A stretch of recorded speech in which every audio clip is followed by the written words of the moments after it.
Bonjour, bonsoir. Aujourd'hui, nous allons parler des chaînes de caractères en long et en large. Donc, mettre en forme des chaînes de caractères. Qu'est-ce qu'une chaîne de caractères? Comment fonctionne une chaîne de caractères? Mais nous allons commencer d'abord avec Python, qui sera introduit par Albert. Puis après, nous allons partir avec C# qui sera parlé par Erdi. Nous passons directement la parole à Albert. Chaîne de caractères en Python. Tout d'abord, c'est quoi un caractère? Un caractère est un symbole unique. Un symbole unique, par exemple, A. A est un symbole unique. A majuscule. A majuscule est un symbole unique. Je peux dire un chiffre est un symbole unique. Un espace est un symbole unique. Une parenthèse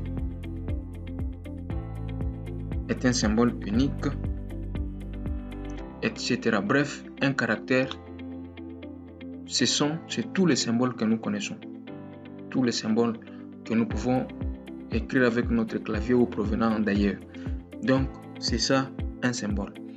Comprenez alors qu'une chaîne de caractères, c'est une séquence de symboles, une séquence de caractères, c'est-à-dire des caractères qui se suivent les uns derrière les autres.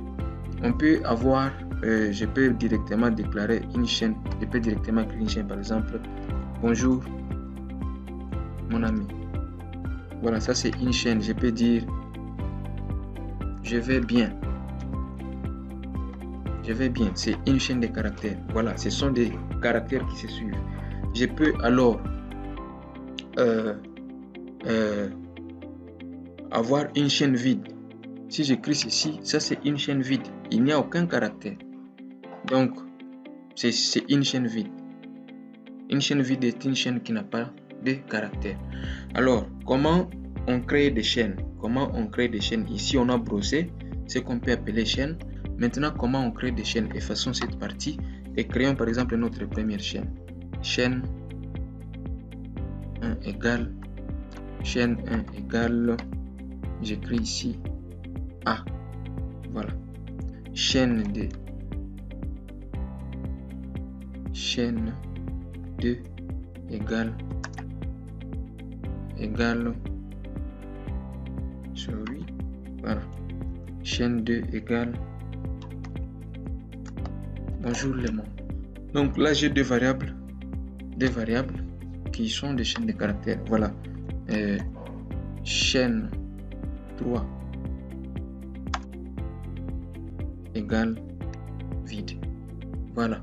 Une variable qui a un caractère, une variable qui a une chaîne de caractères et une chaîne vide, c'est la chaîne 3 parce que la chaîne ne contient aucun caractère. Alors, vous avez vu que quand j'essayais de taper mes chaînes, à un moment j'ai délimité par les apostrophes ou les guillemets. Alors, quand choisir les apostrophes comme délimitaires ou les guillemets? On choisit apostrophe comme délimitaire lorsque dans ma chaîne il n'y a pas d'apostrophe. Il n'y a pas d'apostrophe. Mais s'il y a déjà une apostrophe à l'intérieur, ça va causer des erreurs. Donc, j'ai choisi une chaîne. Par exemple, si j'écris comme ça, égale, j'ai choisi l'apostrophe, c'est-à-dire que dans ma chaîne, il n'y a pas d'apostrophe. Mais si dans ma chaîne, il y a une apostrophe, j'écris ici chaîne égale. Si dans ma chaîne, il y a une apostrophe, j'ai choisi alors les guillemets. Par exemple, j'écris ici l'homme. Vous voyez? Donc, ici, j'ai choisi le délimiteur, les guillemets comme délimitateur parce que déjà ma chaîne contient un caractère apostrophe. Voilà ce que on peut dire déjà sur la définition des chaînes de caractères en Python. La suite, nous allons le voir. Si on veut savoir que contiennent ces variables, il suffit seulement d'utiliser la variable et la fonction print comme on l'a fait dans les vidéos précédentes. Merci et à bientôt. Merci Albert. Nous passons directement à Erdi qui va nous parler des chaînes de caractères en C#. Bonsoir à tous, je m'appelle Erdine Tamboué. Je vais vous parler de la définition des chaînes de caractères. aujourd'hui, nous allons parler de la définition des chaînes de caractères parce que les chaînes de caractères sont un épicentre pour la programmation. Alors, aujourd'hui, qu'est-ce que d'abord une chaîne de caractères? Essayons un peu de définir une chaîne de caractères. Une chaîne de caractères, c'est juste un objet de type string dont la valeur est du texte, tout simplement. Et en interne dans la machine, elle est stockée comme une collection en lecture seule d'objets char. Voilà, alors nous devons retenir quelques mots. Objet, string, char, et je crois que voilà, c'est les 3 mots qu'on doit retenir. Alors, sans plus tarder, la pratique elle est très bonne plutôt que beaucoup parler. Alors, comment créer une chaîne de caractères? Comme on avait dit la dernière fois que C# est fortement typé, donc nous devons toujours donner un type à notre variable. Je suis désolé, doit être là. Voilà, nous devons toujours donner un type à notre variable, le nom de la variable, je vais l'appeler ma chaîne. Et voilà, la petite subtilité qui se trouve ici, c'est que avec les strings, pour donner la valeur à une chaîne ou bien donner le caractère à notre variable, nous devons mettre le double quote pour donner la valeur à notre chaîne. Alors, nous pouvons écrire Albert, bon courage. Voilà, c'est juste pour provoquer Albert. Voilà, alors, notre chaîne, nous avons créé une chaîne de caractères qui a un string, qui s'appelle ma chaîne et qui a comme valeur Albert, bon courage.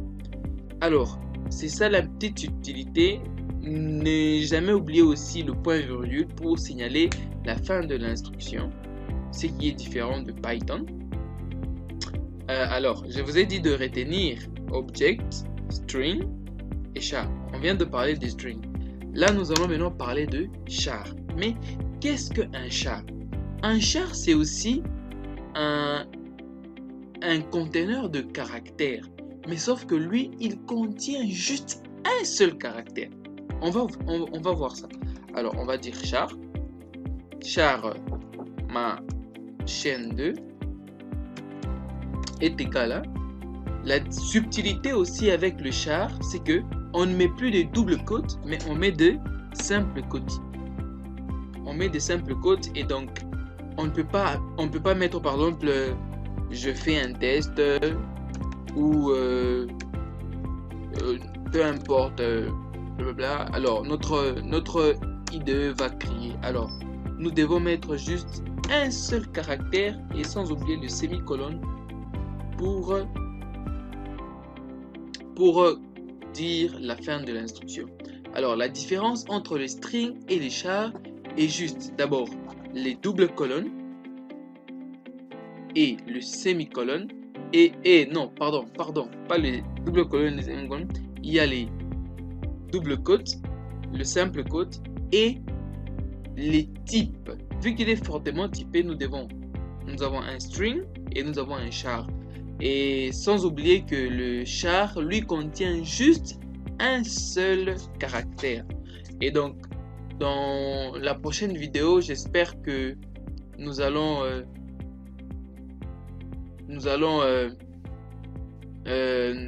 parler encore plus sur les chaînes de caractères. Et merci à vous. Et j'espère que cette vidéo vous a plu. N'oubliez pas de vous abonner à notre chaîne. Cela nous fera beaucoup plaisir. Allez, à la prochaine.